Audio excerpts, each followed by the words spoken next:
اعوذ باللہ من الشیطان الرجیم بسم اللہ الرحمن الرحیم دوستو Muhammad Waseem Khan from Hans View International. دوستو ابھی کی جو تازہ خبر ہے اس کے مطابق آج ISI ہیڈ کوارٹر میں ایک بہت ہنگامی اور ضروری اجلاس ہوا ہے، جس میں آرمی چیف قمر جاوید باجوہ صاحب، DG آف ISI جنرل فیض حمید صاحب، naval chief of air force اور یہ تمام لوگ شامل تھے۔ اس میں ISI نے مکمل بریف کیا ان تمام کو کہ ہندوستان کے آئندہ عزائم کیا ہیں، وہ کیا کرنا چاہتا ہے۔ کوئی بہت ہی خاص خبر تھی ISI کے پاس، جو اس نے اپنے تمام جو کے سرونگ چیف ہیں، جو ایئر فورس کے ہیں، جو نیول کے ہیں، کیونکہ بھارت اب اتنا دنیا میں ذلیل ہو چکا ہے، اتنا اس کی خوار ہو چکا ہے، وہ اتنا گندا ہو چکا ہے، ڈی گریڈ ہو چکا ہے اپنی حرکتوں کی وجہ سے، کہ اب اس کو اپنی عوام میں بھی، خاص کر کے بھارتی جو حکومت ہے، وہ اپنی عوام میں اتنی غیر مقبول ہو چکی ہے اور اتنی بے عزت ہو چکی ہے۔ نریندر مودی صاحب، GD بخشی صاحب، امت شاہ صاحب، یہ جتنے بھی ان کے لوگ ہیں، یہ سب اتنے ذلیل ہو چکے ہیں کہ یہ منہ چھپاتے پھر ہیں۔ تو اب چونکہ ہندوستانی خمیر میں انہوں نے شروع دن سے پاکستان سے ریلیٹڈ ایک نفرت کا بیج بویا ہوا ہے، یہ جب الیکشن لڑتے ہیں تو پاکستان کا نام لیتے ہیں تاکہ عوام پاکستان کی طرف، پاکستان کا کر کے، کہ ہم پاکستان کو یہ کر دیں گے، ہم پاکستان میں یہ کریں گے، ہم پاکستان کو سبق سکھائیں گے۔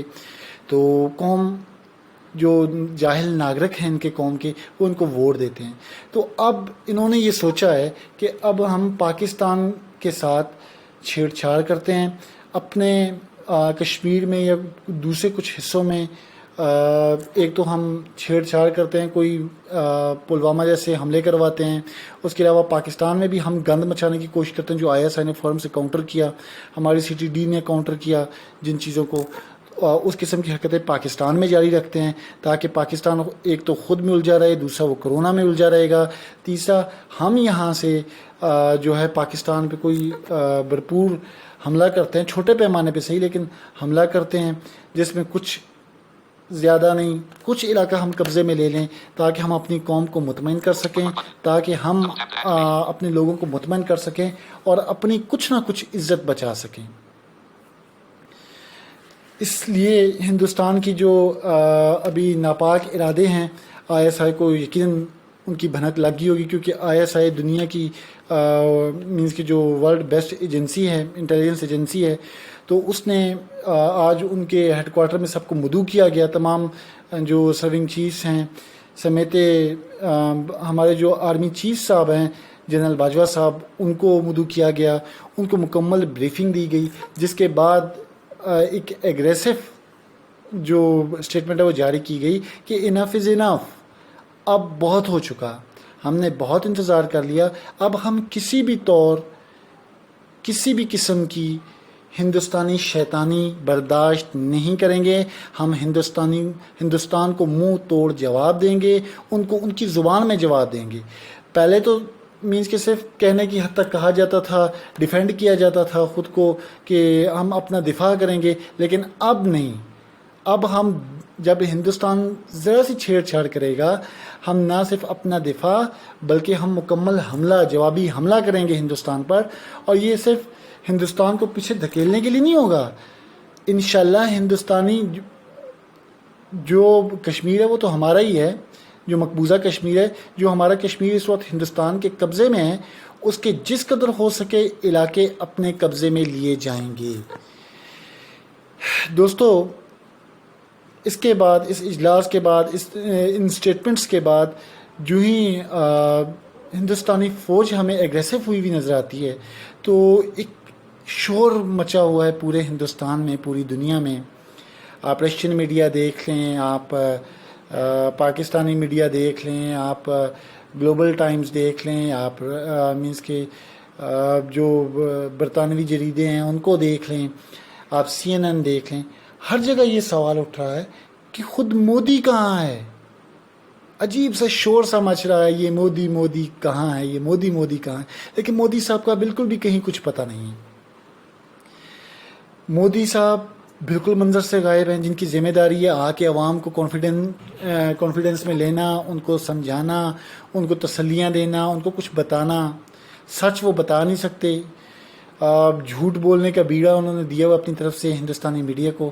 اچھا دوستو، ایک بڑے مزے کی بات کہ جب بھی کسی قوم پہ ایسا وقت آتا ہے، اس کی اپنی شیطانیوں یا غلطیوں کی وجہ سے ایسے حالات بنتے ہیں، یا ویسے بھی کوئی دوسری قوم آپ کے ساتھ شرارت کر رہی ہوتی ہے، تو سب سے پہلے جو آپ کا پرائم منسٹر ہوتا ہے، دنیا میں یہ اصول ہے، وہ سامنے آتا ہے، میڈیا پہ آتا ہے، اپنی قوم سے خطاب کرتا ہے۔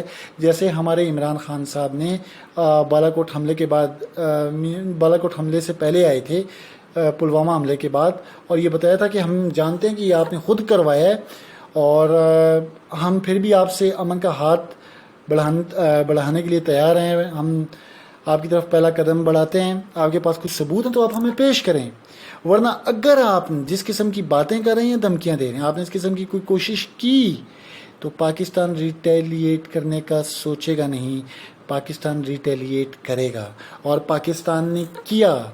اچھا، اس کے بعد باری آتی ہے کسی دفاعی ادارے کی، جیسے کہ ہمارے آئی ایس پی آر صاحب کے، ہمارے آئی ایس پی آر کے جو اس وقت کے جنرل صاحب تھے، جنرل عاصم باجوہ صاحب، وہ آ کے مکمل دنیا کو آگاہ کرتے رہے، پاکستانیوں کو آگاہ کرتے رہے، ان کو حوصلہ دیتے رہے۔ ایسا کچھ بھی نہیں ہے، ہندوستانیوں میں کوئی طریقہ کار ہی نہیں ہے، بس ایک کتا پالا ہوا انہوں نے جو ہندوستانی میڈیا کے نام سے مشہور ہے، جھوٹے پروپگینڈے کرنا، جھوٹ بولنا۔ اب یہ بات بھلا ماننے کی ہے جی کہ ہم نے چین کے 43 سپاہی مان لی، ہندوستان کہہ رہے کہ ہم نے، ہندوستانی میڈیا کہہ رہا ہے کہ ہم نے چین کے 43 سپاہی مارے ہیں۔ اگر تم 43 سپاہی مارنے والے ہوتے تو تمہاری فوج لداخ چھوڑ کے پیچھے ہٹتی، تمہاری فوج مینس کے سر پہ اپنے ہاتھوں میں بینر اٹھا کے کھڑی ہوتی کہ بھگوان کے لیے ہمیں شمع کر دو، واپس چلے جاؤ، آپ اپنے علاقے میں واپس چلے جائیں۔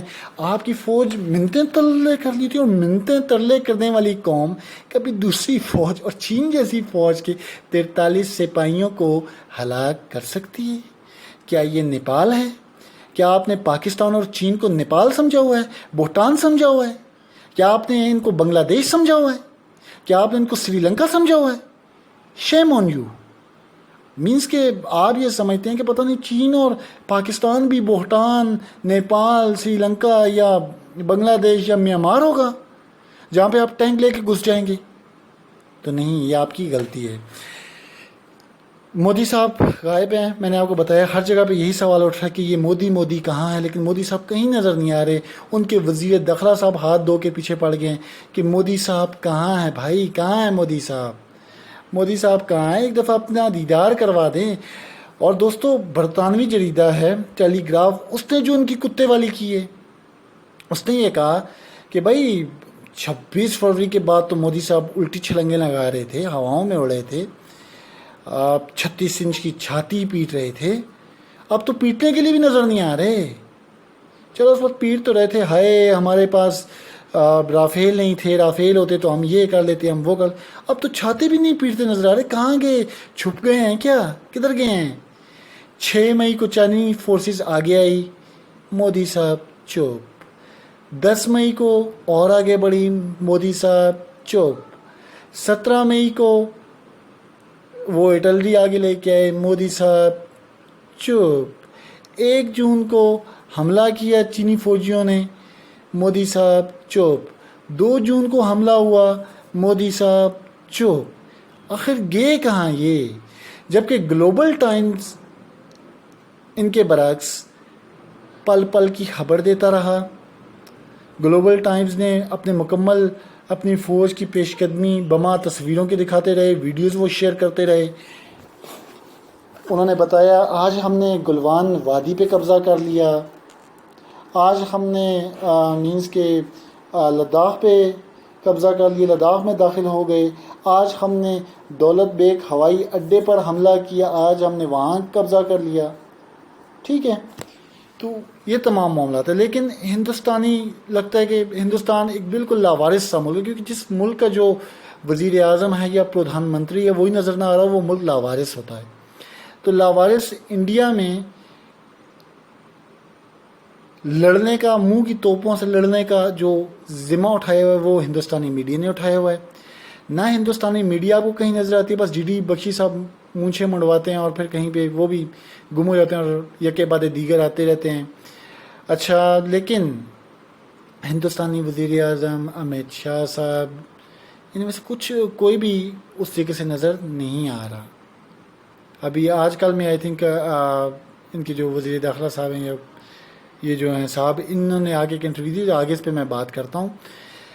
کل تک جو انفارمیشن دی مینس کہ انڈیا نے، جو انڈیا سے انفارمیشن آ رہی تھی کل رات 12 بجے تک، پاکستانی ڈون نیوز کے مطابق کل دن کو تو ہندوستان نے کہا تھا جی ہمارا 1 کرنل اور 2 سپاہی جو ہیں وہ جہنم واصل ہوئے، چین نے بڑا بے رحمانہ طریقے سے ان کو مارا، میرے الفاظ ہیں بڑے شاندار طریقے سے مارا، گھسیٹ کے کریت کے مارا. اور لیکن ڈون نیوز کو کل جو بتایا گیا، پاکستانی اخبار ہے ڈون نیوز، اس کے مطابق رات 12 بجے تک ہندوستانی میڈیا نے 3 سے 20 تک جو اپنی ہلاکتیں ہیں، جو جہنمین کے مارے گئے، وہ انہوں نے مینس کے ایکسیپٹ کیے تھے 20، جبکہ میں نے کل ہی آپ کو بتایا تھا کہ 34 لوگ ان کے مارے گئے ہیں. اور آئی تھنک جو ٹیلی گراف ہے اس نے بھی 35 کا کہا تھا کہ وہ گم شدہ ہیں. میں نے کہا تھا جی 34-35 تو ان کے مارے گئے ہیں، وہ جو گم شدہ ہیں وہ مارے گئے ہیں. ہندوستان جھوٹ بول رہا ہے.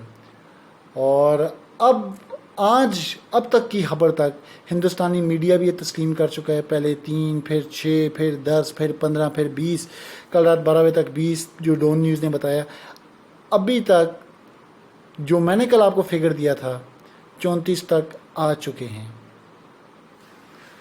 ہندوستانی ہلاکتیں، جبکہ اسی وقت 34 مارے گئے تھے. لیکن اس کے ساتھ ہی ہندوستانی میڈیا ایک جھوٹا راگ الاپتے ہوئے یہ کہہ رہا ہے جی کہ 43 ہم نے بھی مارے ہیں. اور یار تم 43 مار سکتے تو چین تمہاری ایسی کی تیسی نہ کر کے رکھ دیتا، چین دلی تک نہ پہنچاتا.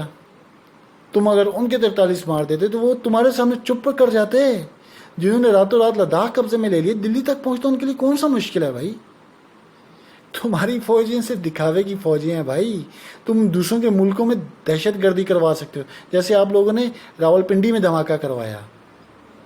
آپ لوگ صرف ریپ کر سکتے ہو جیسے اپنی ملک میں کرتے ہو. آپ کی آرمی صرف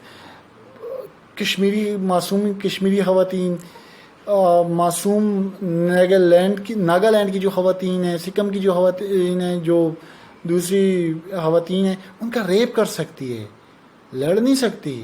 لیکن آج کل بدقسمتی سے خود آپ کی فوج کا ریپ ہو رہا ہے، بلاత్కాر ہو رہا ہے. تکلیف تو آپ کو ہو رہی ہوگی، لیکن یہ آپ کے اپنے جو آپ نے بیج بوئے تھے یہ وہی آپ کاٹ رہے ہیں. اچھا، راہل گاندھی صاحب ہیں، وہ بھی دوستوں بہت زیادہ سر پیٹ رہے ہیں کہ جی مجھے جواب دیا جائے، کہاں ہیں مودی صاحب کہاں ہیں. راہل گاندھی صاحب بھی یہی رونا رو رہے ہیں. مودی صاحب سامنے آئیں، جواب دیں، 56 انچ کی چھاتی دکھائیں کہ بھائی لداخ میں کیا ہوا ہے، گلوان وادی میں کیا ہوا ہے، آگے بتائیں، مجھے جواب دیں. ٹویٹر پہ راہل گاندھی صاحب ایکٹیو، لیکن RSS کے گنڈے اور BJP بالکل خاموش ہے. اور میرے خیال میں ان کے جو راج ناتھ سنگھ صاحب ہیں وہ آج کل آئے ہیں سامنے، انہوں نے کہا ہے جی لداخ میں جو جاری چین اور بھارت کی کشیدگی جاری ہے، جو ان کے تنازعات ہیں، ان کو ہم ان سے متعلق کوئی بھی خبر جو ہے یا اس سے کوئی بھی ایسی ریلیٹڈ چیز ہے، اس سے عوام کو اندھیرے میں نہیں رکھا جائے گا. وقت آنے پر، پتہ نہیں وہ وقت کب آئے گا، جب کشمیر پاکستان اپنا پورا لے لے گا، خالصتان آزاد ہو جائے گا، تب شاید وہ وقت آئے گا. تو اچھا دوستو، ایک نئی خبر جو مجھے کم سے کم بہت اچھی لگی. میں اس بندے کو بچپن میں بہت لائک بھی کرتا تھا، پھر میں نے جب اس کو جو پاکستانی طالبان تھے ان سے ریلیٹڈ ویڈیوز آئی، کچھ ثبوت دیکھے، تو یہ ایک بڑا متنازع کردار ہے. لیکن آج مجھے پتہ نہیں کیوں یہ بندہ تھوڑا سا اچھا لگا اور دوبارہ سے خوشی ہوئی دیکھ کے کہ اس بندے کی بھی پاکستانیت جاگی. یہ ہیں ہمارے جی مائناز صحافی ہیں حامد میر صاحب، تجزیہ نگار بھی ہیں. ان کا کیپٹل پروگرام بھی آپ سنتے ہیں جیو نیوز پر. یہ ٹویٹر پر ایکٹیو ہیں اور کچھ ہندوستانی جو یہ کہے تھے کہ پاکستان میں یہ ہے وہ ہے فلاں فلاں، کراچی میں جو ہے آپ لائٹ لے گئے اور آپ نے یہ کر دیا وہ کر دیا، ان کو جواب دیتے ہوئے انہوں نے کہا کہ بھائی ہمیں چھوڑو، ہمارے جہاز آگے کھڑے تھے اسی لیے آپ واپس گئے نا، آپ اتنے اچھے نہیں ہیں کہ آپ کراچی کے پاس ہو کے واپس چلے جاتے، صرف آپ ہمیں دکھانے کے لیے آئے تھے، آگے ہمارے سپاہی کھڑے تھے، ہمارے شہین کھڑے تھے، ان کو دیکھ کے آپ کو واپس دوڑنا پڑا۔ آپ اپنی فوج کو چین سے بچائیں، آپ گلوان وادی بچائیں، آپ لداخ بچائیں، جی آپ لداخ بچائیں، آپ گلوان وادی بچائیں، آپ یہ جو آپ کا دولت بیگ ہوائی اڈہ ہے وہ بچائیں، آپ اپنی وہ جھیل بچائیں جہاں پہ چین بیٹھا ہوا پانی پی رہے، ٹھیک ہے؟ آپ خود کو بچائیں بھائی، آپ ہمیں چھوڑیں۔ اور میں بھی ہندوستان کو یہی کہنا چاہوں گا کہ بھائی بلکہ ہر پاکستانی کی یہ آواز ہے کہ بھائی آپ خود کو بچا لو۔ نیپال جیسے ملک سے آپ پٹ رہے ہیں تو آپ خود کو بچا لیں، اس کے بعد دوسروں پر انگلیاں اٹھائیں، دوسروں پر سوال اٹھائیں۔ دوستو، ہندوستان کے برے دن چونکہ نزدیک آ چکے ہیں، اب یہ پاکستانی اسٹیبلشمنٹ، پاکستانی حکومت اور پاکستانی تھنک ٹینک اور پاکستانی قوم پہ منحصر ہے کہ آپ لوگ کیا سوچتے ہو۔ آپ لوگ اب میری اگرچہ مجھ ناچیز کی رائے لی جائے تو اس سے بہترین موقع پاکستان کے پاس ہو نہیں سکتا، نہ صرف چین اپنا کشمیر حاصل کرنے کا، بلکہ خالصتان کو اپنے قبضے میں لے کے ہندوستان کے ساتھ بنگلہ دیش کا حساب کتاب برابر کرنے کا۔ اس سے بہترین موقع اور کوئی ہو نہیں سکتا۔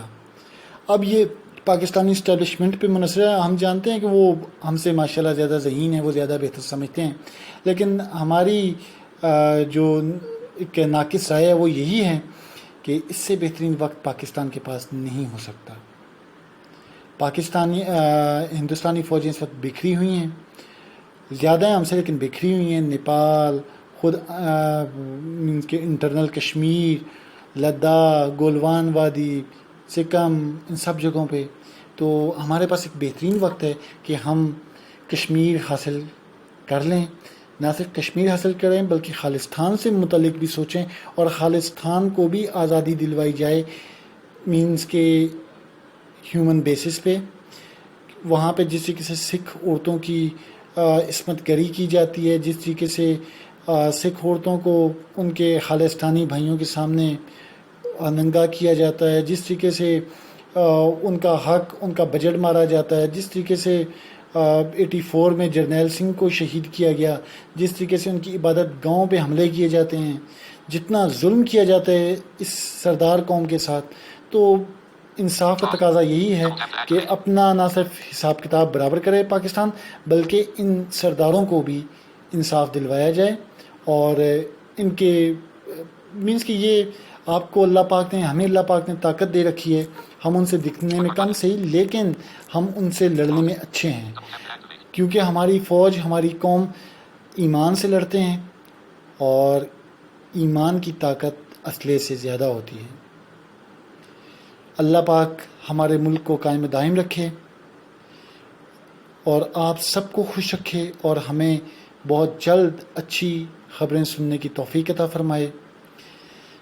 پلیز جاتے جاتے میں آپ سے یہی گزارش کرنا چاہوں گا، اس ویڈیو کو لائک کر دیجئے، شیئر کیجئے، چینل کو سبسکرائب کیجئے، اور اپنا جو آپ کا ویو ہے اس سے ہمیں ضرور آگاہ کیجئے۔ اس کے ساتھ کامنٹ باکس میں نعرہ ضرور لگا دیجئے، پاکستان زندہ باد، پاکستانی فوج زندہ باد، کیونکہ یہی وہ نعرہ ہے جی جس سے ہمارے دشمن کو آگ لگتی ہے، اور اگر دشمن کو آگ لگ رہی ہو تو آپ کو آگ لگاتے رہنا چاہیے۔ اور اس کے ساتھ ہی پاکستان زندہ باد، کشمیر بنے گا پاکستان، کریش انڈیا کا نعرہ ضرور لکھیے، کیونکہ کوئی بھی وقت قبولیت کا ہوتا ہے، جانے کب آپ کی دعا قبول ہو جائے۔ بہت شکریہ، السلام علیکم، پاکستان زندہ باد۔